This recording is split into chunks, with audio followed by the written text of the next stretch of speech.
സകല ലോകത്തിന്റെയും രാജാവും എന്റെ കർത്താവുമായ നമ്മുടെ ദൈവം വാഴ്ത്തപ്പെട്ടത്. ആ ധന്യ നിസ്തുല്യമായ നാമത്തിൽ എല്ലാ പ്രിയപ്പെട്ടവർക്കും ഒരിക്കൽ കൂടെ എൻ്റെ വന്ദനത്തെ അറിയിക്കുകയും ദൈവവചന പഠനത്തിലേക്ക് ഹാർദവമായി സ്വാഗതം ആശംസിക്കുകയും ചെയ്യുന്നു. കഴിഞ്ഞ വ്യാഴാഴ്ചയും തിങ്കളാഴ്ചയും നമ്മുടെ ക്ലാസ് ഒന്നും നടന്നില്ല. നിങ്ങളെല്ലാവരും റെഡിയായിരുന്നെങ്കിലും ഞാൻ അല്പമല്ലാത്ത ശാരീരികമായ ക്ഷീണം ക്ലേശവും അനുഭവിക്കേണ്ട സാഹചര്യം ഉണ്ടായതുകൊണ്ട് ക്ലാസ് എടുക്കാൻ കഴിയാതെ വന്നു. ഇന്നലെയും എനിക്ക് സഭായത്തിന് പോകാൻ പറ്റിയില്ല. ഈ 2025 2 സഭായോഗം എനിക്ക് നഷ്ടമായി. എന്നാൽ ഇന്ന് ക്ലാസ് എടുക്കുക എന്നുള്ളത് എന്തു വന്നാലും ദൈവകൃപയിൽ ആശ്രയിച്ച് ചെയ്യണം എന്നുള്ള തീരുമാനത്തിൽ നിങ്ങളുടെ പ്രാർത്ഥന എനിക്കുണ്ടായിരുന്നു.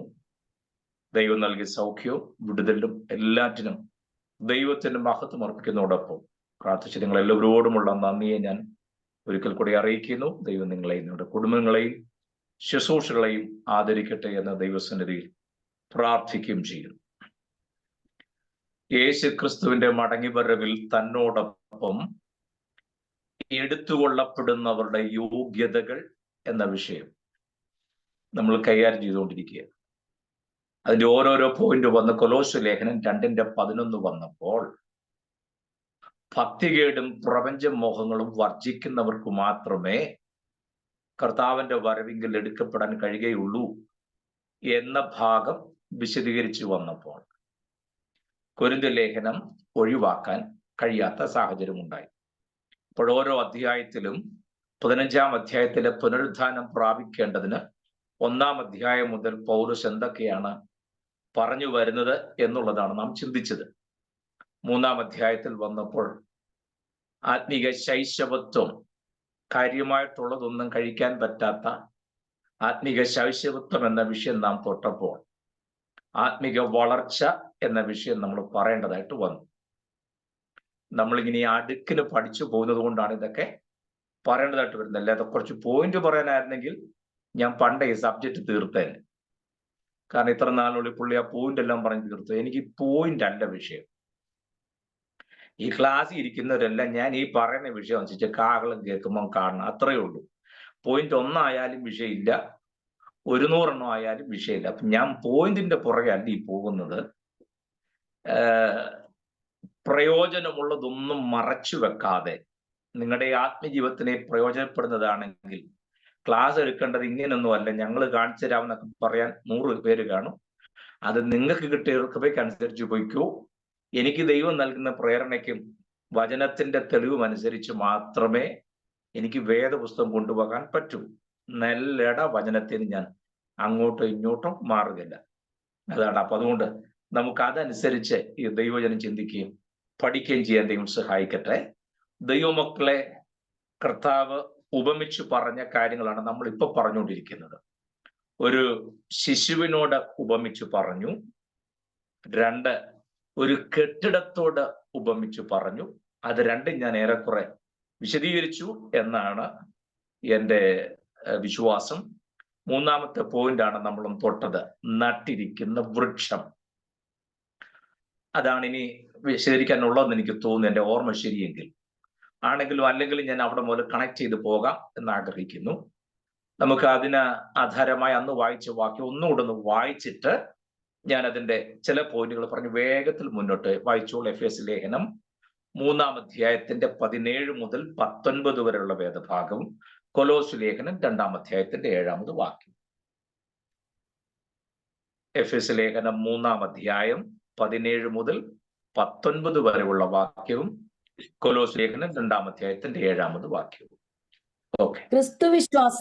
ക്രിസ്തുവിശ്വാസത്താൽ നിങ്ങളുടെ ഹൃദയങ്ങളിൽ വസിക്കേണ്ടതിനും വരം നൽകണമെന്നും നിങ്ങൾ സ്നേഹത്തിൽ വേരൂന്നി അടിസ്ഥാനപ്പെട്ടവരായി വീതിയും നീളവും ഉയരവും ആഴവും എന്ന് സകല വിശുദ്ധന്മാരോടും കൂടെ ഗ്രഹിപ്പാനും പരിജ്ഞാനത്തെ കവിയുന്ന ക്രിസ്തുവിൻ സ്നേഹത്തെ അറിവാനും പ്രാപ്തരാകുകയും ദൈവത്തിന്റെ എല്ലാ നിറവിനോളം നിറഞ്ഞു വരികയും വേണം എന്നും പ്രാർത്ഥിക്കുന്നു. കൊലോസ്യ ലേഖനം 2:7. അവനിൽ വേരൂന്നിയും ആത്മിക വർധന പ്രാപിച്ചും നിങ്ങൾക്ക് ഉപദേശിച്ച് തന്നതിനൊത്തവണ്ണം വിശ്വാസത്താൽ ഉറച്ചും സ്തോത്രത്തിൽ കവിഞ്ഞും ഇരിപ്പിൻ. ആമേൻ.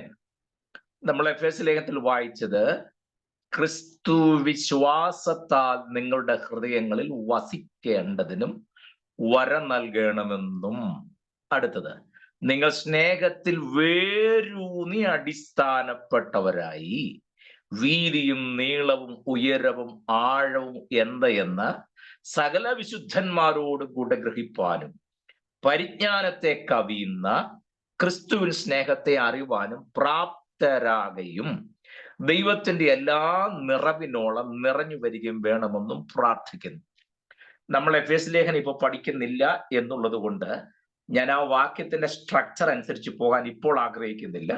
ദൈവം നമുക്ക് അവസരം തന്ന നിശ്ചയമായും എഫേസ്യ ലേഖനവും കൊലോസ്യ ലേഖനവും നമ്മൾ പഠിക്കും.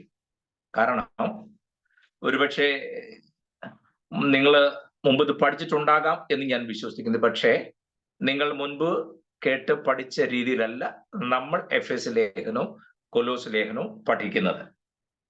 പരമാവധി അതെഴുതിയ ഭാഷയിൽ ചെന്ന് അതിൻ്റെ അർത്ഥതലങ്ങൾ മനസ്സിലാക്കി കാര്യങ്ങൾ ഗ്രഹിക്കാനാണ് നമ്മൾ ശ്രമിക്കണം. ഞാൻ കഴിഞ്ഞ ദിവസം ആരോടാണോ സംസാരിച്ചപ്പോൾ എനിക്ക് തോന്നുന്നു സോൾ സിസ്റ്ററും സീന സിസ്റ്ററും ഒക്കെ സംസാരിച്ചപ്പോഴാണെന്ന് എനിക്ക് തോന്നുന്നു, ഞാൻ ഓർപ്പിച്ചായിരുന്നു, നമുക്ക് ഈ പൗലോസ് ഒരു കാര്യം പറയുന്നുണ്ടല്ലോ, സ്ത്രീയെ തൊടാതിരിക്കുന്നത് പുരുഷന് നല്ലത്. യെസ്, കുവൈറ്റിലുള്ളവരോടാ. അവരെന്റെ ഫീസൊന്നും തന്നില്ല, എന്നാലും ഞാൻ പറഞ്ഞു കൊടുത്തു. സ്ത്രീയെ തൊടാതിരിക്കുന്നത് പുരുഷന് നല്ലത്. അങ്ങനൊരു വാക്യം പുസ്തകത്തിലില്ല. നിർഭാഗ്യവശാൽ നമ്മുടെ പുസ്തകത്തിൽ ഉണ്ട് താൻ. ഇതൊക്കെയാണ് ഒരുപാട് ആശയക്കുഴപ്പങ്ങൾ ഉണ്ടാക്കി വെച്ചിരിക്കുന്നത്. ഒറ്റ ഇരിക്കുന്ന നന്നല്ല എന്ന് കണ്ടിട്ട് ദൈവമാണ് സൃഷ്ടിച്ചത്. പൗലൂസ് പറയാ സ്ത്രീയെ തൊടാതിരിക്കുന്ന പുരുഷൻ നല്ലതെന്ന് ദൈവം ആഗ്രഹിക്കുന്നു. അപ്പൊ അത്ര അപകടം പിടിച്ച ഒരു മേഖലയാണെന്നുണ്ടെങ്കിൽ ഇത് ഉണ്ടാക്കാതിരുന്ന പോരായിരുന്നു. അപ്പോഴതല്ല അവിടെ ഉദ്ദേശിക്കുന്നത്. ആ പദത്തിന്റെ അർത്ഥവും അതല്ല. സാധാരണഗതിയിൽ വിവാഹമൊക്കെ നടക്കുമ്പോൾ ഈ ഉപദേശിമാര് സാറിന് പറഞ്ഞിട്ടുണ്ട്, അവിശ്വാസികളുമായി ഇണയില്ലാപ്പിണ കൂടരുത്, ഇല്ലേ? അതുകൊണ്ട് പ്രിയമുള്ളവര്, അവിശ്വാസികളുമായി ഇണയില്ലാപ്പിണ കൂടാൻ പാടില്ല. എന്താണ് അതിനർത്ഥം? അവിശ്വാസികളുമായി ഇണയില്ലാപ്പിണ കൂടാൻ പാടില്ല എന്നാൽ അതെന്താന്ന് പറയല. വാസ്തവത്തിൽ ആ വാക്ക് അങ്ങനല്ല ഉപയോഗിച്ചിരിക്കുന്നത്. അവിടെ ഹെറ്ററസ്യുഗെയോ എന്നൊരു ഗ്രീക്ക് പദമാണ്. അതിന്റെ അർത്ഥം എന്നറിയാമോ? ചേർച്ചയില്ലാത്ത രണ്ട് മൃഗങ്ങളെ ഒരേ നുകത്തിൽ കെട്ടരുതെന്ന. ഹെറ്ററോസ്ഗുയോ എന്ന വാക്കിന്റെ അർത്ഥം ചേർച്ചയില്ലാത്ത രണ്ട് മൃഗങ്ങളെ. ഇപ്പം ഒരു നുകത്തിന്റെ കീഴിൽ ഒരുപോലുള്ള മൃഗങ്ങളെ മാത്രമേ കെട്ടൂ. എവിടെങ്കിലും ഒരു നുകത്തിന്റെ ഒരു ഭാഗത്ത് പോത്തും മറുസൈഡിൽ ആടിനെയും കെട്ടിരിക്കുന്നത് കണ്ടിട്ടുണ്ടോ? ഇല്ല. ഒരുപോലുള്ള രണ്ട് മൃഗത്തെ മാത്രമേ നുകത്തിന്റെ കീഴിൽ കെട്ടാൻ പറ്റൂ. അപ്പൊ അതാണ് അവിടെ ഉദ്ദേശിക്കുന്നത്. അവിശ്വാസികളുമായി ഇണയില്ലാപ്പിണ കൂടരുത് എന്ന് മലയാളത്തിൽ കൊടുത്തിരിക്കുമ്പോൾ അതുമായിട്ട് ഒരു ബന്ധവും ഇല്ലാത്തതാണ് അതിന്റെ ഒറിജിനൽ ഭാഷ. കണ്ടോ? ഒരു യോക്കിന്റെ കീഴിൽ ഇംഗ്ലീഷിൽ കുറേപ്പെട്ടത് അർത്ഥവത്താണ്.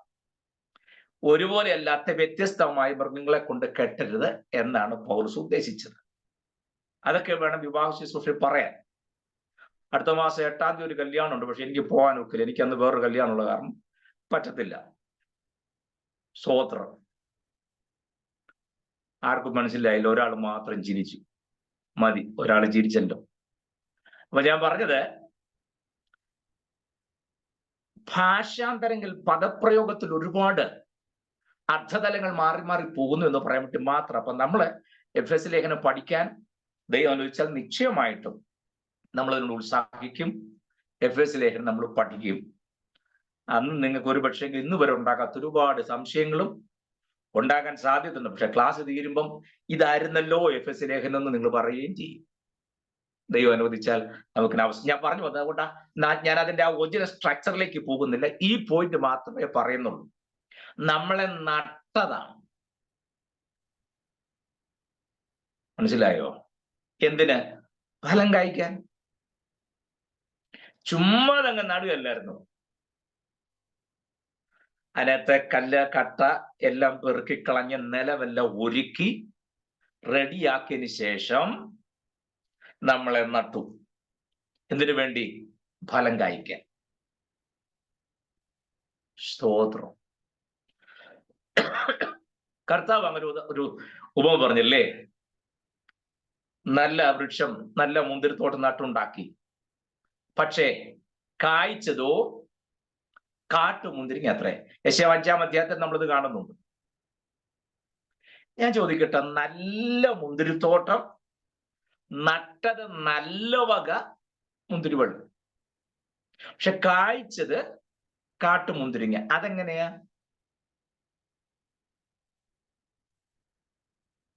അതൊരിക്കലും സംഭവിക്കില്ലല്ലോ. നടുന്നത് എന്താണോ അതല്ലേ ഫലം തരാൻ പറ്റൂ. നല്ല മുന്തിരിവള്ളി നട്ടതിനകത്ത് എങ്ങനെയാ കാട്ടുമുന്തിരി ഉണ്ടായത്? ഒന്ന് ശ്രദ്ധിക്കണേ, ഒന്ന് ക്ലിയർ ചെയ്ത് ഞാൻ പോവാം. ഈ മുന്തിരിവള്ളിയൊക്കെ പൂത്ത് ഫലം തരണമെന്നുണ്ടെങ്കിൽ അതിന്റെ പരാഗണം നടത്തുന്നത് നമുക്കറിയാം, പറവകൾ, ഈച്ചകളാണ്. ശരിയല്ലേ? ഫ്ലൈസ് ആണ് അതിന്റെ പരാഗണത്തിന് കാരണമാകുന്നത്. നിങ്ങൾ മനസ്സിലാക്കണേ. ഈ മുന്തിരിവള്ളി, നല്ല മുന്തിരിവള്ളി തളിക്കുന്ന അതേ സമയം തന്നെ കാട്ടുമുന്തിരിയും പൂക്കുന്നത്. കാട്ടുമുന്തിരിയെ ചെന്നിരുന്ന അതേ ഈച്ച നല്ല മുന്തിരിയിലും വന്നിരുന്നു. Do you get me? മനസ്സിലാകുന്നുണ്ടോ? കാട്ടുമുന്തിരിയെ ചെന്നിരുന്ന അതേ പറവകൾ, ഈച്ചകൾ തന്നെ നല്ല മുന്തിരിയുടെ പൂവിനകത്തും വന്നിരുന്നു.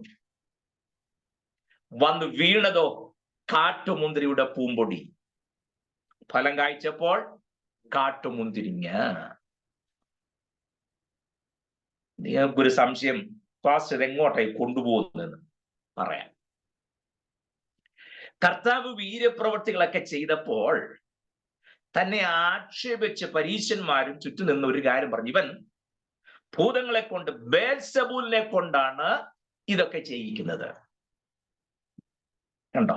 ബേൽസെബൂലിനെ കൊണ്ടാണ് ഇതൊക്കെ ചെയ്യിക്കുന്നത്. അടുത്തത്, ബേൽസെബൂൽ എന്ന വാക്കിന്റെ അർത്ഥം എന്താണ്? ബേൽസെബൂൽ എന്ന വാക്കിന്റെ അർത്ഥം ദ ലോർഡ് ഓഫ് ഫ്ലൈസ്, ഈച്ചകളുടെ രാജാവ്, പ്രഭു എന്നാണ്. മനസ്സിലായോ? ഞാനിപ്പോ പറഞ്ഞതെല്ലാം തമ്മിൽ കണക്റ്റഡ് ആകുന്നുണ്ടോ? ബേൽസെബൂൽ എന്ന വാക്കിന്റെ അർത്ഥം ഈച്ചകളുടെ രാജാവ് അല്ലെങ്കിൽ ഈച്ചകളുടെ പ്രഭു എന്നാണ്. സ്തോത്രം. അപ്പൊ ഈ പ്രഭുവെ നമ്മുടെ ചുറ്റും കിടന്ന് വട്ടം കറങ്ങുന്നുണ്ട്.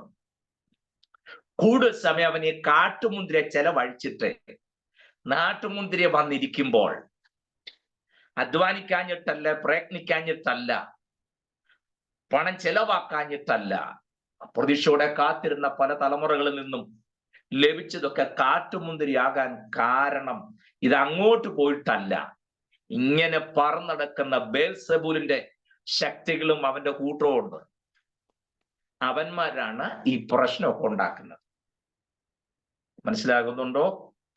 അതുകൊണ്ട് നല്ല മുന്തിരി വളരുന്ന ഏരിയയിൽ കാട്ടുമുന്തിരി വളരാൻ ഒരു കാരണവശാലും അനുവദിക്കരുത്.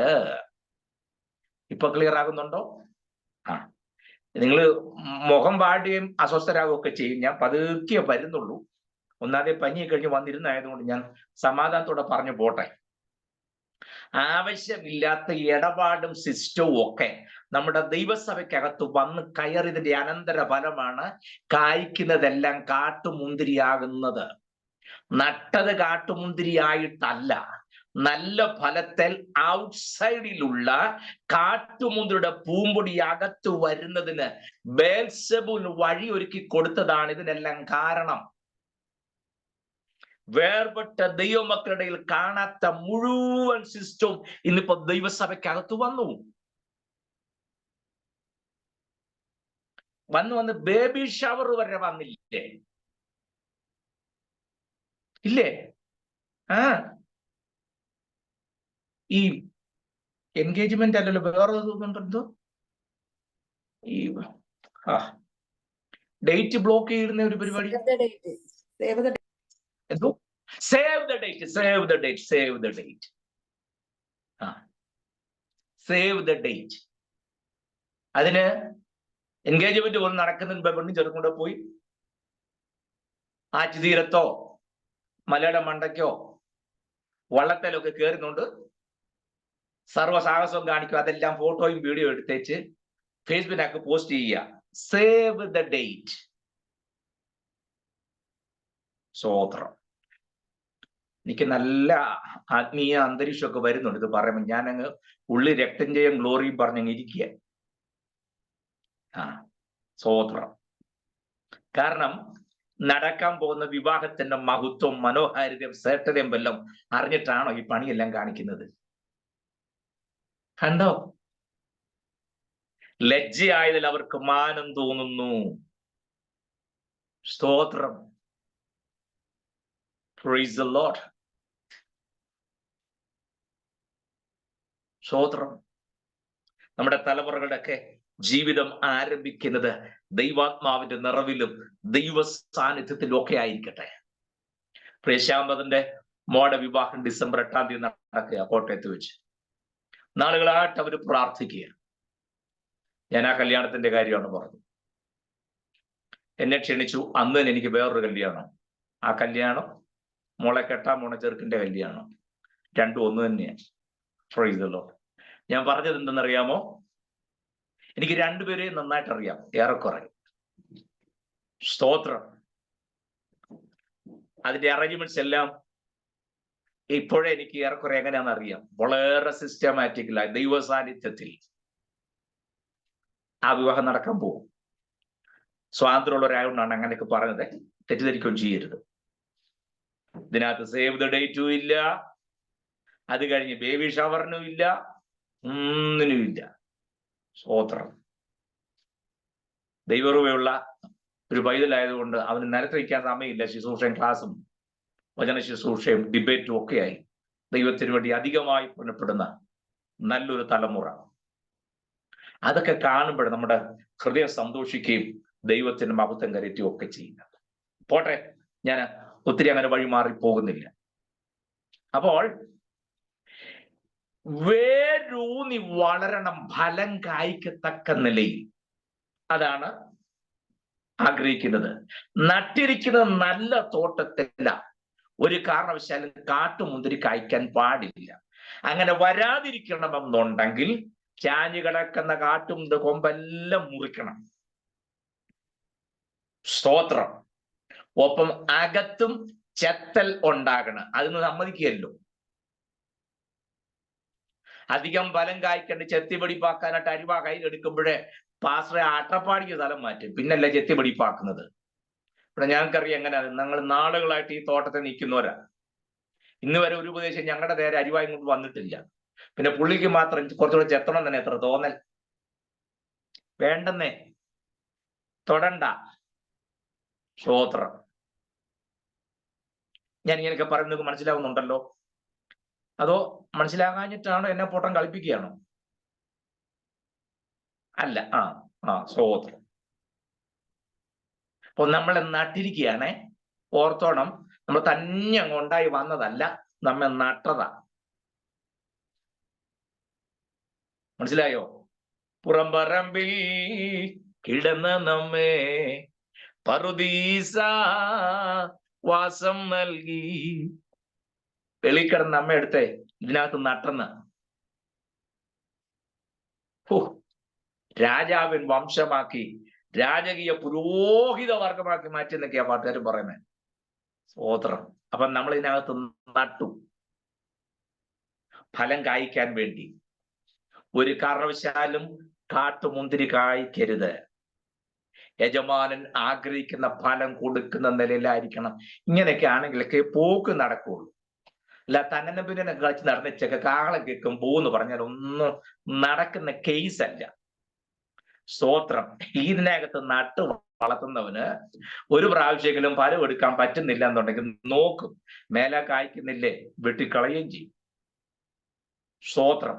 അപ്പോ യജമാനൻ മുതലും മുടക്കിയവന് പ്രതീക്ഷയുണ്ട് ഉണ്ടല്ലോ, നമുക്കുണ്ടല്ലോ. അപ്പൊ പിന്നെ യജമാനൻ ഉണ്ടാകാതിരിക്കുമോ? അപ്പൊ അതിനൊത്തവണ്ണം ഫലം കായ്ച്ച് വളരണമെന്ന് ദൈവം ആഗ്രഹിക്കുന്നു. അതിന് അവനിൽ വേരൂന്നി വളരണം. നമ്മുടെ സബ്ജക്റ്റ് മാറിപ്പോകുന്നുള്ളൂ, ഞാൻ അവിടെയൊക്കെ തൊട്ട് നിൽക്കുന്നതേ ഉള്ളൂ.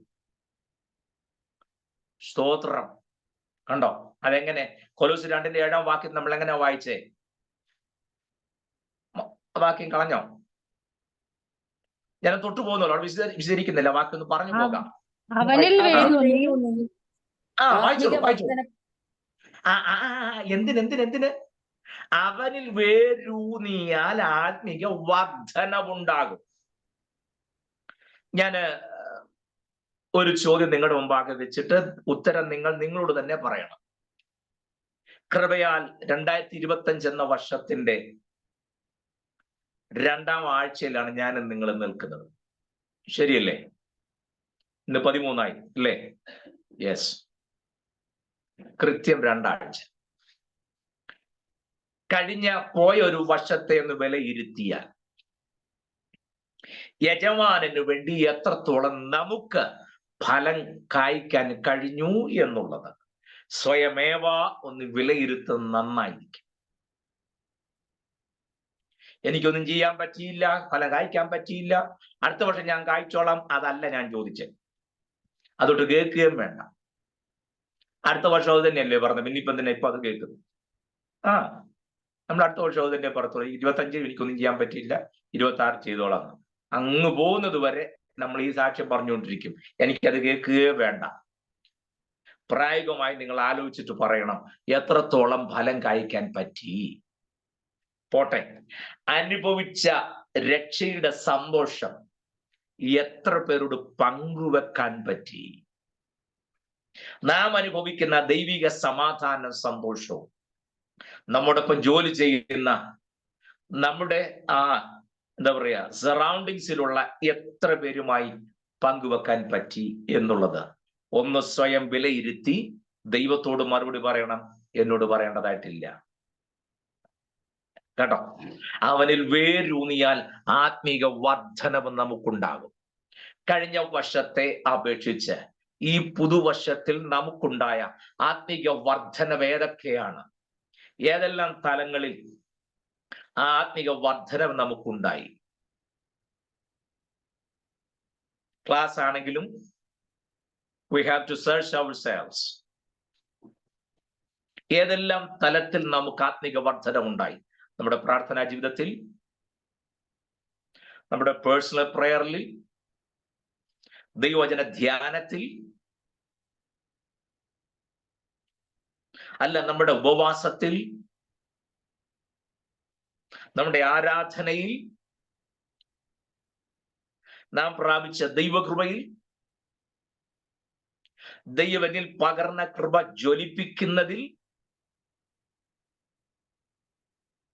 എന്നോട് ചോദിക്കട്ടെ, ദൈവം നിങ്ങൾക്ക് തന്ന കൃപ കഴിഞ്ഞ ഒരു വർഷക്കാലം നന്നായി ജ്വലിപ്പിച്ചു, ദൈവരാജ്യത്തിന് പ്രയോജനപ്പെട്ടു എന്ന് നെഞ്ചത്തെ കൈവച്ച് പറയാൻ പറ്റുന്ന എത്ര പേരുണ്ടോ?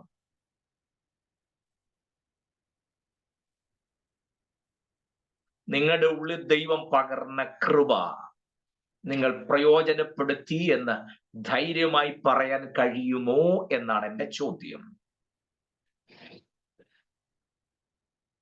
എല്ലാവർക്കും ഒരേ കൃപയല്ല, സമ്മതിച്ചു. എന്നാൽ നിങ്ങളിലുള്ള ദൈവകൃപ, പൗലോസ് തിമോഥെയോസ് പറയാം, മകനെ തിമോഥെയോസേ, ആരും നിന്റെ യൗവനം തുച്ഛീകരിക്കരുത്. എനിക്ക് പലപ്പോഴും അത്ഭുതം തോന്നുവേ. പൗലോസ് ആണെങ്കിൽ ഭയങ്കര തീപ്പൊരി നിൽക്കുന്ന ഒരു മനുഷ്യൻ, അതിന്റെ 3 ഇരട്ടി തണുത്ത് നിൽക്കുന്ന വ്യക്തിയാണ് തിമോഥെയോസ്. ഒരയ്യോഭാവത്വം മാത്രം, എന്നും വയ്യ, പുള്ളിക്ക് എപ്പോഴും അജീർണതയും ക്ഷീണവും പ്രയാസവും ഒക്കെയാണ്. അവിടെ പൗലോസ് എപ്പോഴും തിമോഥെയോസിനെ ഇങ്ങനെ എന്താ പറയുക, ഇങ്ങനെ തൊട്ടും തലോടി എപ്പോഴും ഇങ്ങനെ പ്രോത്സാഹിപ്പിച്ചുകൊണ്ട് നിൽക്കും. മകനെ തിമത്തിയോസേ എന്ന് പറഞ്ഞ് എന്റെ കൈവയ്പിനാൽ പ്രവചനത്താൽ നിന്നിൽ ലഭിച്ച ദൈവകൃപയെ നീ നിന്നെ തന്നെ ഒതുക്കി വെക്കരുത്. You have to stir up it. നീ അതിനെ ജ്വലിപ്പിക്കണം എന്ന് എപ്പോഴും പറയുക. ഞാൻ അത്ഭുതപ്പെട്ടു പോയിട്ടുണ്ട്. ഈ പൗലൂസിന്റെ നിഴലൊക്കെ അടിച്ച രോഗി സൗഖ്യമാവും. കൂടെ നടക്കുന്ന തിമോഥെയോസ് ഇന്ന് വരെ തന്റെ നിഴൽ കൊണ്ട് എന്തെങ്കിലും പ്രയോജനം ഉണ്ടായിട്ടുണ്ടോ ഇന്ന് വരെ നോക്കിയിട്ടില്ല. ഞാൻ ഓർക്കുക, ഇന്നത്തെ തിമോഥെയോസുമാര് വല്ലതും ആയിരിക്കണത് ഇപ്പൊ നിഴലിന്റെ പേട്ടയാണ്. പൗലോസിനെ മാറ്റി നിർത്തിവെച്ച് പ്രത്യേക ലൈറ്റ് സെറ്റിങ്സ് ഒക്കെ വെച്ചേന് വിശ്വാസികളുടെ മേൽ കറക്റ്റ് നിഴൽ വീഴത്തക്ക നിലയിൽ ആ ഫ്രണ്ടിൽ വന്ന് ഈ കൊള്ളിസുമയ്ക്കും പിടിച്ചു ഇപ്പൊക്കെ ഉണ്ട്. ശക്തി വ്യാപരിക്കുന്നു, നിഴലടിക്കുന്നു. ഒന്നും ഇല്ലായിരുന്നിട്ട് ഏതാണ്ട് വ്യാപരിക്കുന്നു പറഞ്ഞു. അപ്പൊ പിന്നെ നിഴലും കൂടെ കിട്ടിയാലോ? നിങ്ങളൊന്ന് ആലോചിച്ച് നോക്കി. പൗലൂസ് കാണിച്ച ഏതെങ്കിലും കാര്യം ചെയ്യാണ്ട് തിമോഥെയോസ് മുതിർന്നോ? ഞാൻ അത്ഭുതപ്പെട്ടു പോയിട്ടുണ്ട്. ശിഷ്യത്വം എന്നൊക്കെ പറഞ്ഞ് എന്തോ ആയിട്ട് പൊന്നെ. നിങ്ങളൊന്ന് ആലോചിച്ച് നോക്ക്. പൗലൂസിൽ വ്യാപരിച്ച ദൈവകൃപ എന്താ? ഒപ്പം തന്നെ തിമോഥെയോസ് ആരായിരുന്നു?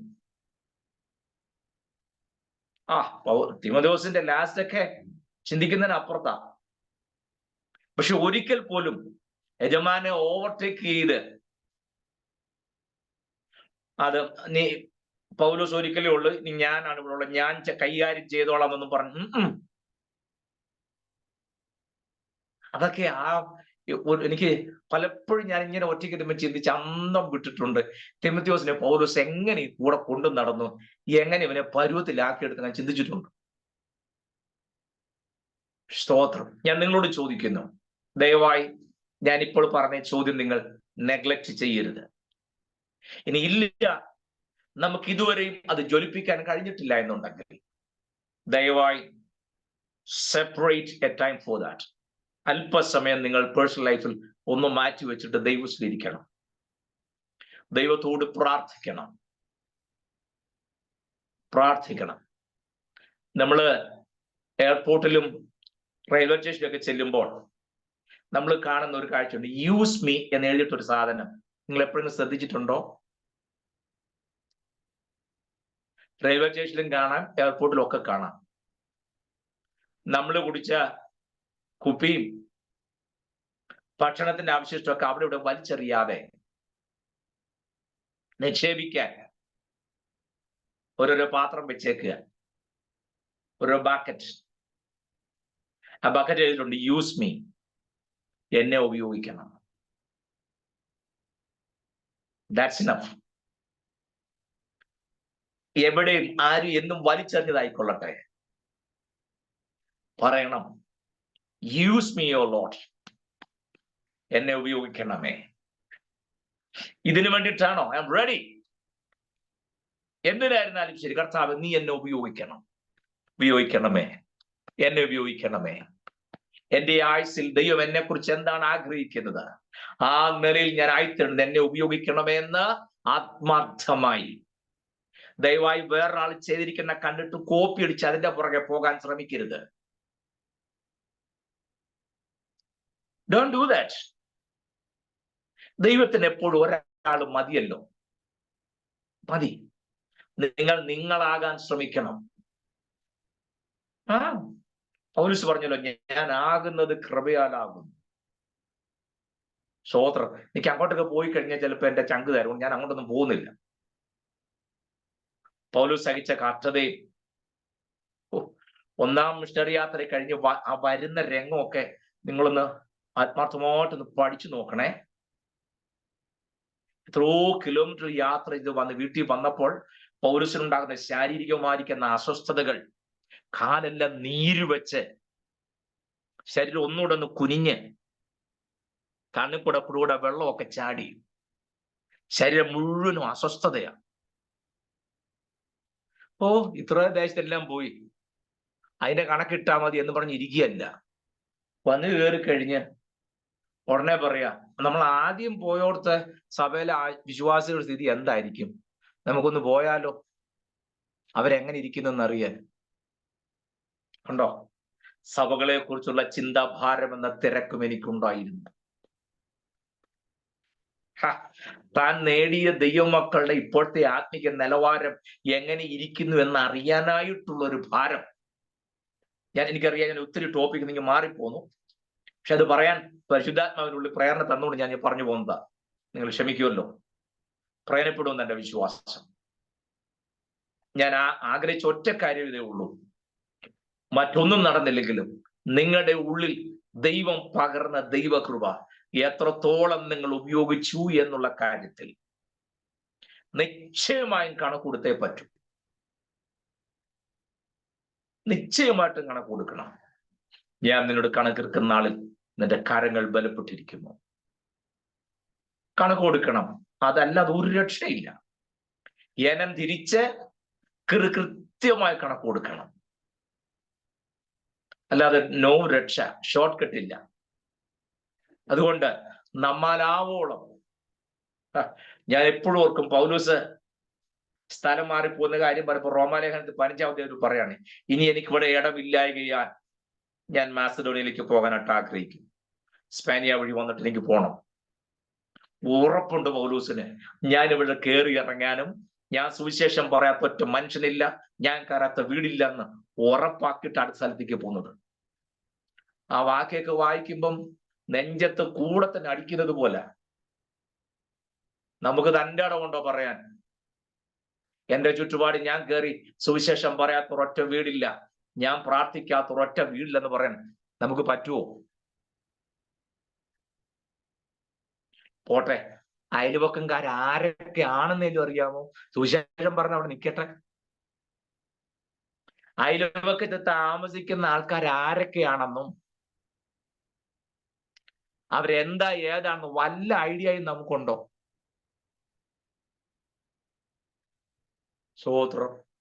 അയൽവക്കകാരുമായിട്ട് മുന്നിട്ട് മാസങ്ങളായി, പിന്നെ ആ സുവിശേഷം പറയുന്നു. സ്തോത്രം.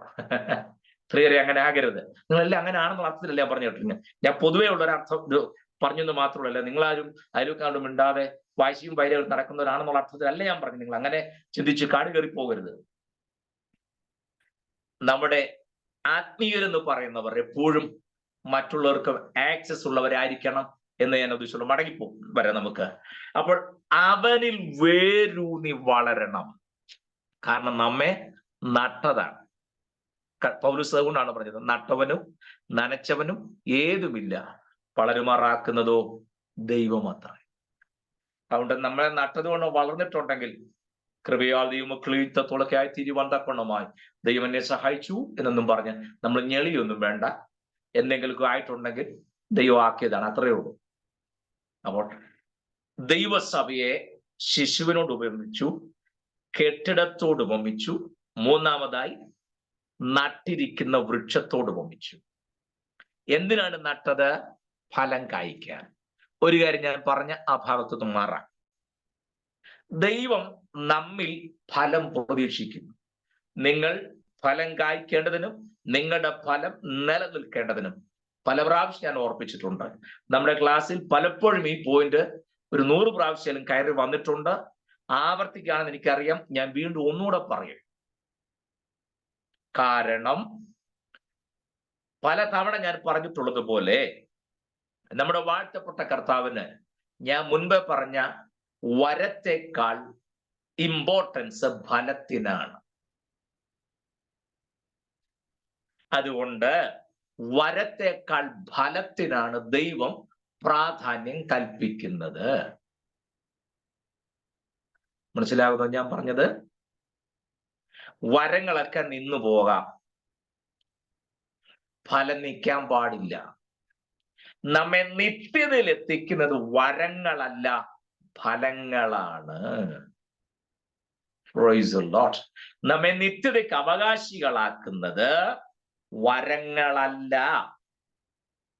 അങ്ങനെയാണെങ്കിൽ വരം പ്രാപിച്ച അഭ്യാസം കാണിച്ച മുഴുവൻ ആൾക്കാർ അവിടെ കാണണം. നോ. ഒരു കാലത്ത് വരം നന്നായി ജ്വലിപ്പിച്ച് ദൈവരാത്തിന് അനേകമായി പ്രയോജനപ്പെട്ട എത്രയോ പേർ കൃപ വിട്ട് വഴിമാറിപ്പോയി. അവരെല്ലാം അങ്ങ് വരുവോ? ഇല്ലെന്നേ. സ്തോത്രം. അപ്പോൾ വരമല്ല നമ്മെ നിത്യതയിൽ എത്തിക്കുന്നത്, ഫലമാണ്. ക്ലിയർ ആയോ? അപ്പൊ അതുകൊണ്ട് നമുക്ക് ഫലം കായ്ച്ചാൽ മാത്രം പോരാ, ആ ഫലം നിലനിൽക്കുന്നതായിരിക്കണം. അതുകൊണ്ടാണ് ഗലാത്യ ലേഖനം 5-ാം അധ്യായം 22-21 വാക്യങ്ങൾ വായിക്കുമ്പോൾ നിങ്ങൾ എപ്പോഴും സമയം കിട്ടും ഒന്ന് ശ്രദ്ധിച്ച് വായിച്ചു നോക്കണേ. ജഡത്തിന്റെ പ്രവർത്തികളോ എന്ന് പറഞ്ഞു തുടങ്ങുന്നു 18-ാം വാക്യം അല്ലേ. The works of the flush എന്ന് പറഞ്ഞു തുടങ്ങുന്നു. ദ വർക്ക്സ്, ശ്രദ്ധിക്കണേ, വർക്ക്സ് പ്ലൂറലാണ്. ജഡത്തിന്റെ പ്രവർത്തികളോ. എന്നാൽ ആത്മാവിന്റെ ഫലങ്ങളോ എന്നല്ല. The fruit of the spirit, ആത്മാവിന്റെ ഫലമോ. അതെങ്ങനെയാ? ആത്മാവിന്റെ ഫലങ്ങൾ എന്ന് വേണ്ടേ പറയാൻ? അവിടെ 9 കൂട്ടം കാര്യം ഉണ്ടല്ലോ,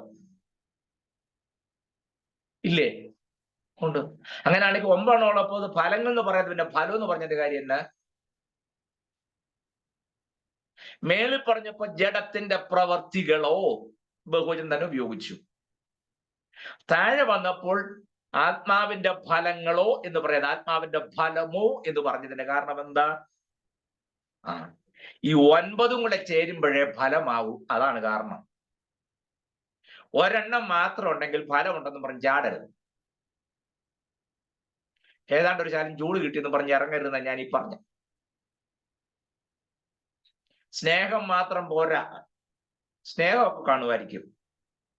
സന്തോഷം, സ്നേഹവും സന്തോഷം കാണും, പക്ഷെ സമാധാനവും എന്ന് പറഞ്ഞ് കാണത്തില്ല. ചിലരോട് നമുക്ക് ഒന്നുമുണ്ട്, എൻ്റെ പാസ്റ്ററേ എന്താ ചെയ്യേണ്ടതെന്ന് എനിക്കറിയത്തില്ല. എന്നാ ഒന്നും അറിയത്തില്ലോ, അപ്പൊ പിന്നെ മിണ്ടായിരുന്നാ പോരെ? അത് ചെയ്യല, അങ്ങ് വെപ്രാളം പിടിക്കുക. ഓഹോ എനിക്കറിയാൻ വയ്യ എന്താ ചെയ്യേണ്ടത്, ഞാൻ പറയാനുള്ളത് പറഞ്ഞു. അയ്യോ എന്നാലും എന്റെ ജോർജ് കുട്ടി എന്തുവാ ചെയ്യണ്ടേ?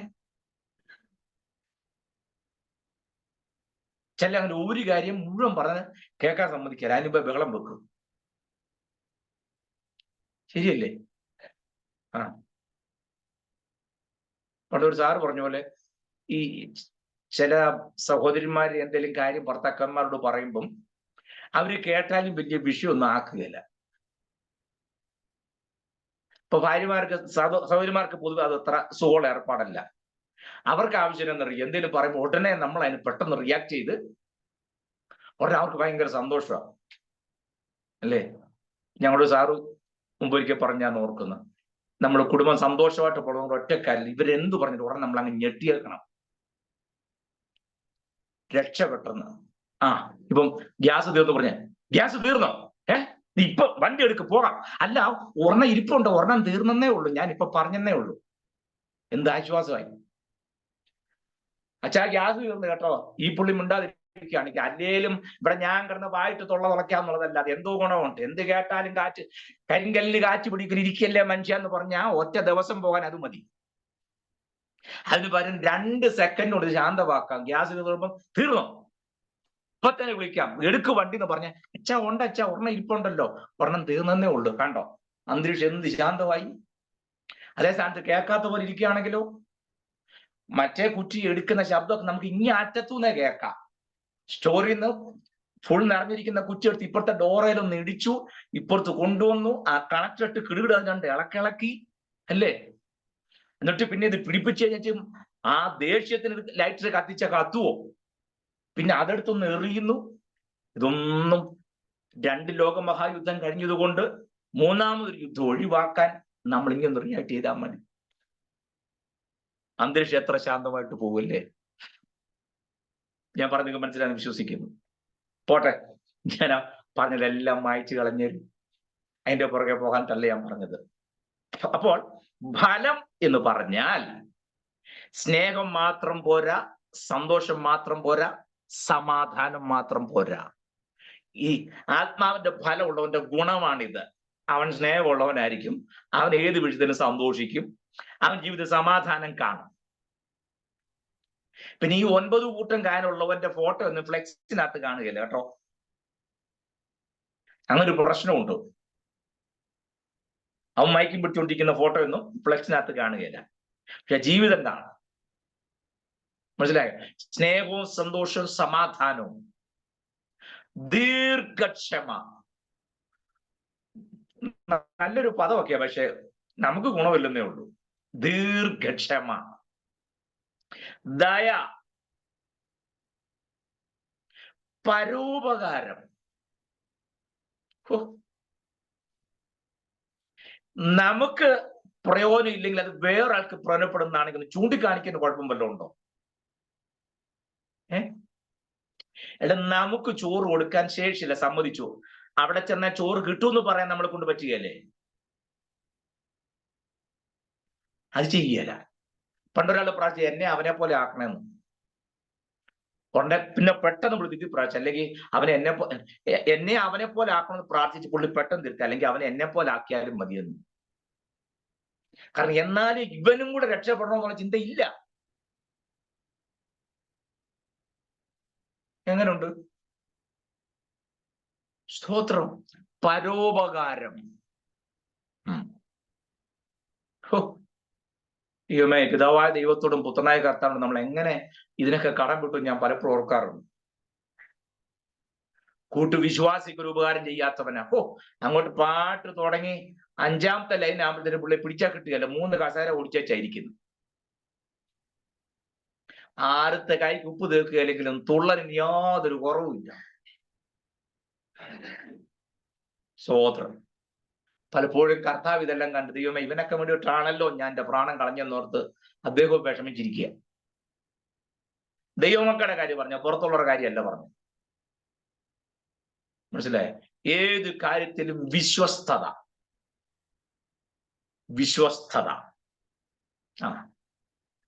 കർത്താവ് വരുന്നത് വിദഗ്ധന്മാരെ കൊണ്ടുപോകാനായിട്ടല്ല, വിശ്വസ്തന്മാരെ കൊണ്ടുപോകാനായിട്ട്.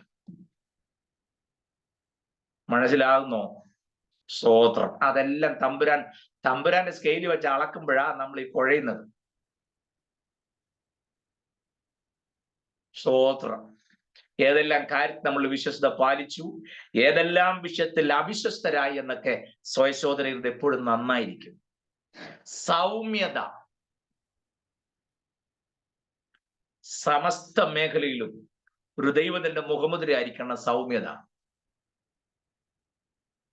അത് പാസ്റ്ററോട് സംസാരിച്ചാലും, വിശ്വാസിയോട് സംസാരിച്ചാലും, മാതാപിതാക്കളോട് സംസാരിക്കുമ്പോഴൊക്കെ ആ സൗമ്യത ഉണ്ടായിരിക്കണം.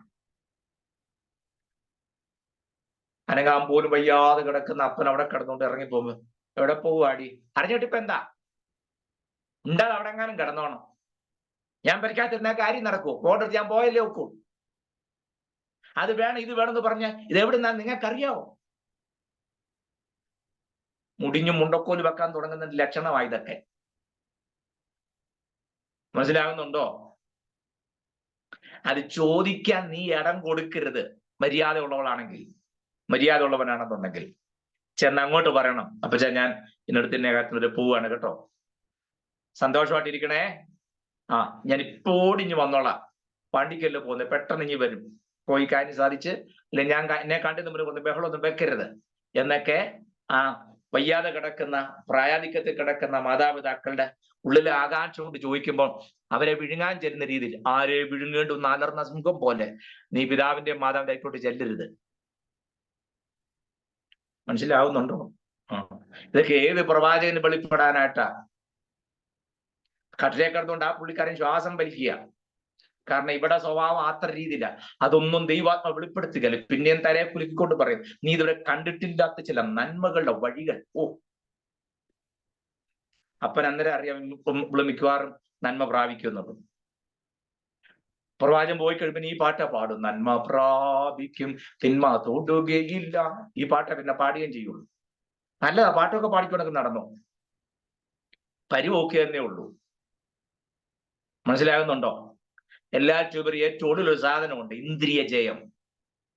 നിങ്ങൾ ആരുടെയില്ല ഇംഗ്ലീഷ് ബൈബിൾ ഉള്ളത്? സ്റ്റാലിയാൻ്റെ മലയാളം ബൈബിൾ ആയിരിക്കും അല്ലേ? ഇംഗ്ലീഷ് ബൈബിൾ ആരുടെയും കയ്യിലുണ്ടോ? സോളിസിറ്ററിലുണ്ടോ? ഇല്ല. സീന സിസ്റ്ററുടെയിലും ഇല്ല. ഓക്കെ, സ്റ്റാലിയാനുടെ ഉണ്ടല്ലേ? അതിന്റെ ആ വാക്യം മാത്രം ഒന്ന് വായിക്കാമോ? Galatians chapter 5 verse 22 and 23. The fruit of the Spirit is love, joy, long suffering, gentleness, kindness. ബാക്കി ആ ഒരു വാക്യം മാത്രം എനിക്ക് ഒരു കാര്യം പറയാൻ വേണ്ടിയിട്ടാണ്. ബാക്കി എനിക്കറിയാം, ഇംഗ്ലീഷിലും അറിയാം, നിങ്ങളൊന്ന് കേൾപ്പിക്കാൻ വേണ്ടിയിട്ടാ. The fruit of the spirit is അതിന്റെ കേൾക്കുന്നില്ലോ, മ്യൂട്ടാണ്. വായിച്ചോ. But Okay, if okay. ye be led of the Spirit, അതെവിടെ? വായിച്ചോ. ആരും ye വായിക്കുന്നില്ലേ? are not under the law. Now the works of the flesh are manifest, which 22 are and these? 23 is enough. 22. 22 and 23 is enough. And 23. But the fruit of the Spirit is love, joy, peace, long suffering, gentleness, goodness, faith, meekness, temperance. Against such there is no law. Tenderness ഏത് വേർഷനാ മോളെ വായിച്ചേ? Okay വായിക്കരുത്, ഞാൻ നോക്കിക്കോട്ടെ. നമ്മുടെ ആ display ഒന്നുകൂടെ ഇടാമോ? ഒറ്റ പ്രാവശ്യം കൂടെ ആ ഡിസ്പ്ലേ ഒന്ന് വന്നേ. ചെയ്യുന്ന ആളിന് അറിയാം ഇടാൻ. ഒന്നുകൂടെ കളഞ്ഞോ? Galatians chapter 5 verse 22 and 23. ഇല്ലേ? Stalliantic King James version ആണോ? Good News Bible. Okay. Gentleness and self-control. No. Okay. King James version Stalliantic ഒന്ന് വായിച്ചേ. Self-control. Gentleness and self-control. Gentleness and self-control. Self-control. കർത്താവദാസൻ പ്രിയമത്തായി സാർ അത് ഒന്ന് പറഞ്ഞു കേൾപ്പിച്ചല്ലോ. എന്താണ് സെൽഫ് കൺട്രോൾ? മലയാളത്തിൽ കൊടുത്തിരിക്കുന്ന ഇന്ദ്രിയ ജയം. ശ്രദ്ധിക്കണേ. അടുത്ത ക്ലാസ്സിൽ നിങ്ങളെല്ലാം വടിവാളുമായിട്ട് വരുള്ളൂ. ആ ഒരു കാര്യം ഞാൻ പറയാൻ പോണം. ഞാൻ വെട്ടുകൊള്ളുന്ന കാര്യം നിങ്ങൾക്കല്ല, നിങ്ങളെല്ലാവരും എന്നെ വെട്ടുമെന്ന് എനിക്ക് ഉറപ്പുള്ള കാര്യം ഞാൻ ഈ പറഞ്ഞു വരുന്നത്. നോക്കിക്കേ, ഒടുവിലത്തെ വാക്ക് പറയാണ് ജെന്റിൽനെസ്, ഗുഡ്നസ്. ഇതെല്ലാം പറഞ്ഞു വെച്ച് ലാസ്റ്റ് പറയാ മലയാളത്തിൽ ഇന്ദ്രിയ ജയം. ഇംഗ്ലീഷിൽ കൊടുത്തിരിക്കുന്നു സെൽഫ് കൺട്രോൾ. സെൽഫ് കൺട്രോളിന്റെ മലയാളം എന്താ? സ്വയ നിയന്ത്രണം. കറക്റ്റ് ആണോ? കറക്റ്റ്. മലയാളത്തിന്റെ വാക്കും കറക്റ്റാ. ഇന്ദ്രിയങ്ങളെ ജയിക്കാൻ കഴിയുക. സ്വോത്രം. സെൽഫ് കൺട്രോൾ മീൻസ് സ്വയ നിയന്ത്രണം. ആത്മനിറവ് പ്രാപിച്ചൊരു ദൈവ പൈതലിന്റെ കാണുന്ന ആത്മഫലത്തിന്റെ ഏറ്റവും വലിയ തെളിവാണ് സെൽഫ് കൺട്രോൾ. സ്വയം നിയന്ത്രിക്കാനുള്ള കഴിവ്. ഇന്നാൾ ഒരാൾ പറഞ്ഞ് ആത്മാവിന്റെ ശക്തി അങ്ങോട്ട് വന്നപ്പോ എനിക്ക് എന്താ ചെയ്യണമെന്ന് അറിയാൻ വരുന്നു. അത് ആത്മശക്തി അല്ല. ആത്മശക്തി വരുമ്പോൾ എന്ത് ചെയ്യണം എന്ന് അറിയാൻ പറ്റാത്ത സ്ഥിതി വരുന്നുണ്ടെങ്കിൽ ബിവർ ഓഫ് ദാറ്റ്. സൂക്ഷിക്കണം. എന്ത് ചെയ്യണമെന്ന് അറിയാൻ കഴിയാത്തവന് എന്ത് ചെയ്യണമെന്ന് വ്യക്തമായ ഗൈഡ് ലൈൻസ് കൊടുക്കുന്നതിന്റെ പേരാണ് ആത്മനിറവ്. എല്ലാരും വാളൊക്കെ ഊരിയോ വെട്ടാൻ റെഡിയായിട്ട്? സ്തോത്രം. തടയാൻ ഞാൻ പരിചയമായിട്ടാ നിൽക്കുന്നത്. നിങ്ങൾ വെട്ടുമെന്ന് എനിക്ക് ഉറപ്പല്ലേ? മനസ്സിലാകുന്നുണ്ടോ? ആത്മനിറവ് പ്രാപിച്ച ഒരു ദൈവ പൈതൽ അഥവാ പരിശുദ്ധാത്മാ ഉള്ളിലുള്ളവന്റെ ഒരു ഗുണമാണ് എന്ത്? Self control. സ്വയം നിയന്ത്രിക്കാനുള്ള കഴിവ്. സമസ്ത മേഖലയിലും ആ നിയന്ത്രണം ഉണ്ടാകും. അതുകൊണ്ടാണ് നമ്മുടെയൊക്കെ അപ്പച്ചന്മാരും അമ്മച്ചിമാരും പള്ളിക്കൂടത്തിന്റെ പടി കണ്ടിട്ടില്ലെങ്കിലും അവരുടെ പഴയ പെന്തോക്കോസ് ആരാധനയിൽ ഇന്നത്തെ പോലുള്ള തുള്ളലും ചാട്ടവും നല്ല 1ാം ക്ലാസ് നൃത്തം ചെയ്തുള്ള ആരാധനയാണ്. പക്ഷെ എത്ര ആത്മാവിന്റെ ആ നൃത്തത്തിനകത്ത് പോയാലും അമ്മച്ചിമാരൊക്കെ ചട്ടയും മുണ്ടും നേരിയതുമാണല്ലോ. നിങ്ങൾ അങ്ങനെ സാധനം കേട്ടിട്ടുണ്ടോ? ചട്ട മുണ്ട് നേരിയത്. അങ്ങനൊരു സാധനം ഉണ്ടായിരുന്നു. നമ്മുടെ മലയാളക്കരയിൽ നമ്മുടെ യോഗത്തിനൊക്കെ വരുന്ന ഇപ്പം അമ്മച്ചിയും ചുരിദാറിട്ടുണ്ടല്ലേ വരുന്നേ. ഞാൻ പണ്ടത്തെ കാര്യ പറഞ്ഞേ. ചട്ടയും മുണ്ടും നേരിയത് ഇട്ടുകൊണ്ട് വരും. എന്നിട്ട് ആത്മാവിൽ നിറഞ്ഞ നൃത്തം ചെയ്ത് ദൈവത്തെ സ്തുതിക്കുമ്പോൾ ഈ നേരിയത് ഈ നെറ്റിയിൽ ഇവിടുന്ന് ഒരു ശകലം മാറിപ്പോയാൽ എത്ര തുള്ളിയാലും അമ്മച്ചിക്ക് അറിയാം നേരിയത് ഇവിടുന്ന് പോയി. ആ തുള്ളുന്ന കൂട്ടത്തിൽ തന്നെ ആ നേരിയത് കറക്റ്റായിട്ട് പിടിച്ചിടും. അന്നേരം നൃത്തം നിൽക്കുന്നില്ല, അറിയാമോ? ഡാൻസ് ചെയ്തുകൊണ്ട് തന്നെ, നൃത്തം ചെയ്തുകൊണ്ട് അത് കറക്റ്റ് പിടിച്ചിടും. ഒരു കാരണവശാലും വാർത്ത് നിൽക്കുന്ന ആളുടെ കാലെ ചവിട്ടുകയല്ല. ആത്മാവിൽ നൃത്തം ചെയ്യുമ്പോഴും നല്ല വിവേകത്തോടെയാ. പള്ളിക്കൂടത്തിന്റെ പടി കണ്ടിട്ടില്ല ND-യും PhD-യും DD-യും ഡി മിന്നും, അതെന്നാണോ ഡി മിൻ, ഓക്കെ, അങ്ങനെ മിന്നുന്നതാണെങ്കിലും ശരി. ഇതൊന്നും ഇല്ലായിരുന്നു എങ്കിലും ആത്മാവിന്റെ ഫലം അവരിൽ ഉണ്ടായിരുന്നോണ്ട് അവർ അത്ര കൃത്യമായിട്ടാ. മനസ്സിലാകുന്നോ? ആ സ്തോത്രം. അല്ല, ഭംഗിയായിട്ട് നൃത്തം ചെയ്ത് ദൈവത്തെ സ്തുതിക്കുമ്പോഴും സ്വയം നിയന്ത്രിക്കാൻ അവർക്കറിയാം. ഇവിടുന്ന് ഒരു ശകലം മാറിപ്പോ, ഞാൻ മിനിഞ്ഞാന്നാന്ന് തോന്നുന്നു ഒരു വിവാഹ ശുശ്രൂഷ കണ്ട് എനിക്ക് വലിയ സങ്കടം തോന്നിപ്പോയി. വിവാഹ ശുശ്രൂഷ, ഗാന ശുശ്രൂഷയ്ക്ക് വന്ന ഒരെണ്ണത്തിന്റെ തലേ തുണിയില്ല. അതെല്ലാം മുടിയെല്ലാം ഇങ്ങനെ ഭയങ്കര സ്റ്റൈൽ ഇട്ടിട്ട് ഇത് ഇവിടുന്ന് 2 ഇങ്ങോട്ട് ഇടുമല്ലോ, ഈ ഫ്രണ്ടിൽ നിന്ന് 2 അത് അവൾ ഇടയ്ക്ക് ഇങ്ങനെ വെക്കും, മൈക്ക് ആട്ടുന്നതിന്റെ കൂട്ടത്തിൽ. കാരണം ഇതിങ്ങൊന്നും ആടിയില്ലെങ്കിൽ എങ്ങനെയാ അത് ക്യാമറ കിട്ടുന്നേ? ആട്ടിക്കൊണ്ട് വന്ന വിവരം അന്നേരം അറിയും. സ്തോത്രം.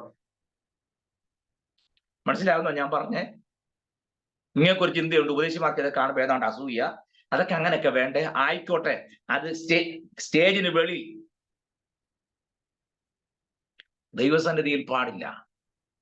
ഞാൻ അന്നേരം ആലോചിക്കായിരുന്നേ, ആ സ്റ്റേജിൽ ഉപദേശിമാർക്ക് ഒരെണ്ണത്തിന് വെളിവും ബോധം ഇല്ലാതെ പോയല്ലോ. പ്രിയരെ, നിങ്ങൾ തെറ്റിദ്ധരിക്കരുത്. ദൈവം ഭൂമിയിൽ സ്ഥാപിച്ച ഒന്നാമത്തെ സ്ഥാപനമാണ് കുടുംബം. അപ്പൊ അതിന്റെ മഹത്വവും ശ്രേഷ്ഠതയും നിങ്ങളൊന്ന് മനസ്സിലാക്കിക്കേ. യോഗ്യമായ നിലയിൽ വേണ്ടേ? വേണം, അങ്ങനെ തന്നെ വേണം. മണവാട്ടിപ്പണ്ട് കയറി വരുമ്പോൾ നല്ല മനോഹരമായത് കാണണം. വേർപെട്ട ദൈവമക്കളുടെ ആത്മീയ ശിശുവിടെ ശ്രേഷ്ഠത എന്താണെന്ന് വരുന്നവർക്ക് ബോധ്യമാകുന്ന നിലയിൽ ചെയ്യണം. പോട്ടെ, ഞാനിപ്പോ അവിടെ നിൽക്കാൻ വേണ്ടി പറഞ്ഞതല്ല. എത്ര ആത്മാവിൽ തുള്ളിയാലും സ്വയം നിയന്ത്രണം നഷ്ടപ്പെട്ടു പോകരുത്. ആരെന്തൊക്കെ പറഞ്ഞു വന്നാലും you have to control yourself. അല്ല ചിന്നമാമേ, നമ്മൾ മിണ്ടാതിരുന്നാൽ നമുക്ക് മനസ്സിലായിട്ട് നമ്മൾ പൊട്ടണ ചിന്തിക്കുകയല്ലേ? അതിന്റെ ആവശ്യം എന്നാ? അതിനൊക്കെ അന്നേരെ മറുപടി കൊടുക്കണോന്നേ. ഇനി മേലാ മിണ്ടുകയല്ലോ. നമ്മൾ മിണ്ടാതിരിക്കുന്നുണ്ടല്ലേ ഈ കുഴപ്പം. മിണ്ടാതിരിക്കണം. മനസ്സിലായോ? അല്ല, പറയാനുള്ള മുഴുവൻ പറഞ്ഞിട്ട് നീ കിടന്നോണ്ട് പാട്ടിന്റെ 4-ാമത്തെ അതുമ്പം ചാടി മറിഞ്ഞ് കുറച്ച് പടപടാന്ന് പറഞ്ഞാൽ കാര്യം നടക്കുകയല്ല. ഇതെല്ലാം ഇവിടെ കിടക്കുകയുള്ളൂ. സ്തോത്രം. ദൈവസേനയിൽ ഡ്രാമ കളിക്കുന്നവനും ദൈവസേനയിൽ ഫാൻസ് കളിക്കുന്നവനൊന്നും അങ്ങോട്ട് നോക്കുകയേ വേണ്ട. യാതൊരു വിട്ടുവീഴ്ച ആ കാര്യത്തിലില്ല. കാരണം നന്നായിട്ട് ഗെത്സമന മുതൽ കാൽവറി വരെ നന്നായി കട്ടം സഹിച്ച് ചോര ഊറ്റിയാണ് ദൈവസഭയെ വീണ്ടെടുത്തത്. ഇതിനകത്ത് കയറിക്കിടന്ന് വിളച്ചില് കാണിക്കുന്ന ഒരെണ്ണത്തിനെയും തമ്പുരാൻ വെറുതെ വിടത്തില്ല. അത് ഞാനാണെങ്കിലും ശരി, നിങ്ങളാണെങ്കിലും ശരി. ജീവിക്കാൻ പറ്റുകയില്ല എന്നുണ്ടെങ്കിൽ അടി വാങ്ങിച്ചേ നോക്കൂ. എന്നാൽ 1-ാം ക്ലാസ് അടി. കർത്താവിന് കിട്ടിയ അടിയെല്ലാം കൊണ്ടപ്പോഴും മൗനം പാലിച്ചിരുന്നത്. കാരണം ഇതെല്ലാം കൃത്യമായിട്ട് കണക്ക് വെച്ച് തൂക്കിയിട്ട് അടിക്കുന്ന ഒരു ദിവസം വരും. നിങ്ങളെ പേടിപ്പിക്കാൻ ഞാൻ പറഞ്ഞതല്ല, അങ്ങനെ ചിന്തിക്കരുത്. അന്നത്തെ അടി മാറിപ്പോൻ ഇപ്പോഴേ ക്രമീകരിക്കണം, അത്ര ഞാൻ ഉദ്ദേശിച്ചുള്ളൂ. അത് അങ്ങനെ പറ്റുള്ളൂന്നേ. അല്ല, ഞാൻ ഈ ക്ലാസ്സിനകത്ത് വന്നിച്ച് പ്രിയമുള്ളവർ 2025-ൽ 24 കിട്ടാതിരുന്ന വാഗ്ദത്തങ്ങൾ മുഴുവൻ നിന്റെ ഭവനത്തിന്റെ അകത്ത് കൊണ്ട് തരാൻ പോകാന്ന് പറയാനൊന്നുമല്ല ഞാൻ ഈ ക്ലാസ് നടത്തുന്നത്. അത് കിട്ടുകയാണ്, നിങ്ങൾ മേടിച്ചോണം. ഒരെണ്ണം പോലും വിട്ടുകളയരുത്. 2024 കിട്ടാത്ത മുഴുവൻ വാഗ്ദത്വവും നിങ്ങൾ 25 മേടിച്ചോ. ഒന്നും എനിക്ക് തരികയും വേണ്ട, ഒരു തരിമ്പ് പോലും എനിക്ക് തരികയും വേണ്ട. മുഴുവൻ നിങ്ങൾ തന്നെ മേടിച്ചു. മേടിച്ചിട്ട് പോയാൽ മതി. No objection at all. എന്റെ പ്രശ്നം അതല്ല. 24 കിട്ടാത്ത വാഗ്ദത്തം നമ്മൾ 25 മുഴുവൻ തൂത്തുവാരി വാങ്ങിച്ച് നരകത്തിൽ പോകുന്നതിനേക്കാൾ ഒരു വാഗ്ദത്വവും പ്രാപിച്ചില്ലെങ്കിലും നിത്യതയിൽ കാണുന്നതാണ് ഏറ്റവും വലുതെന്നുള്ള തിരിച്ചറിവ് ഉണ്ടാകണം. അതിനാണ് നമ്മുടെ ക്ലാസ്. മനസ്സിലാകുന്നോ? സ്വോത്രം. അല്ലാതെ 25-ൽ അളിയന്റെ വസ്തുവിന്റെ ബാക്കിയും കൂടെ നിന്റെ പേര് കൂട്ടിച്ചേർക്കാമെന്നുള്ള പദ്ധതിക്ക് വേണ്ടി കൊണ്ടുവരുന്ന പരിപാടിയല്ല ഇത്. ആത്മാവിൽ പ്രാർത്ഥിച്ച് പൈസ വാരി അയൽവക്കാരന്റെ പറമ്പിലോട്ട് എറിഞ്ഞു 3 വർഷത്തിലുള്ള നിനക്കത് ആധാരം ചെയ്യാൻ ദൈവം വഴി തുറക്കുന്നൊക്കെ പറയുമ്പോ വെക്കുന്ന ആത്മീയത്തിന്റെ കാര്യമല്ല ഞാൻ പറഞ്ഞത്. അങ്ങനെയൊക്കെ വരുമ്പോഴും you have to control your selfs. മനസ്സിലായോ? നടക്കുവോ? അങ്ങനെ കൺട്രോൾ ചെയ്യുന്നവര് പറയുന്ന ഭാഷയാണ് അന്യഭാഷ. അല്ലെ, വീട്ടിൽ കിടന്ന സർവ്വ കാര്യവും പറഞ്ഞേച്ച് അലക്കാന്ന് മുഴുവൻ വാരി അലക്കി ചൂടൊക്കെ ചെയ്യും. കനിയണമേ കർത്താവ് ഇതൊക്കെ പറഞ്ഞുകൊണ്ട് കുറെ സ്റ്റൈല് കാണിക്കുമല്ലോ. നമുക്കൊരു ചിന്തയുണ്ട്. ചിലർ പറഞ്ഞു ഒന്ന് കരഞ്ഞാൽ ദൈവം നിന്റെ കണ്ണുനീരിനെ മറികടന്നു പോകുക. കണ്ണുനീര് കണ്ടാൽ തമ്പുരൻ അവിടെ നിൽക്കുന്ന ഒരു തോന്നലുണ്ട്. അത് ഇന്ന് രാവിലെ ഞങ്ങളുടെ വീടിന്റെ വാതിൽക്കൽ നിന്നാണ് 5 വണ്ടി പടശ്ശേരിക്കരയ്ക്ക് അപ്പുറത്തോട്ട് പോയത്. അത്ര അറിഞ്ഞാൽ മതി. കറക്റ്റ് സ്ഥലം എനിക്കറിയാൻ മേലഞ്ഞിട്ടല്ല, തൽക്കാലം അത് പറയുന്നില്ല. അന്യദേവന്മാരുടെ നാമം എന്റെ നാവിൽ എടുക്കരുന്നല്ലോ വാക്യം, അതുകൊണ്ട് പറയാഞ്ഞതാ.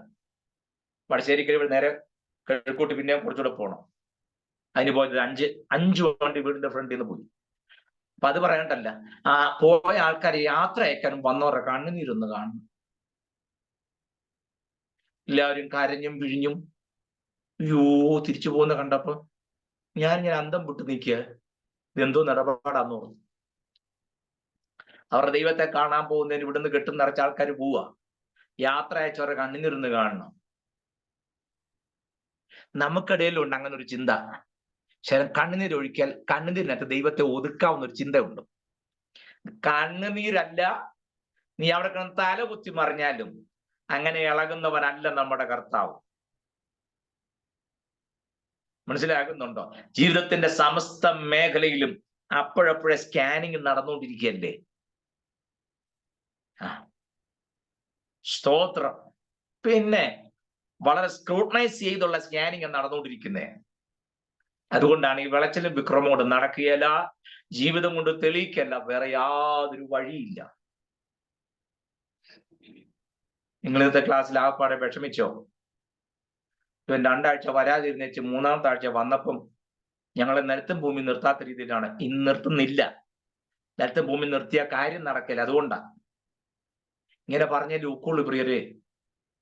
ഞാൻ വെറുതെ ഒരു കാരണവശാലും എൻ്റെ ഈ ക്ലാസ് എല്ലാം ഞങ്ങളുടെ യൂട്യൂബിനകത്ത് പോയി വൈറലായി ഒരു 10-20K ആയി.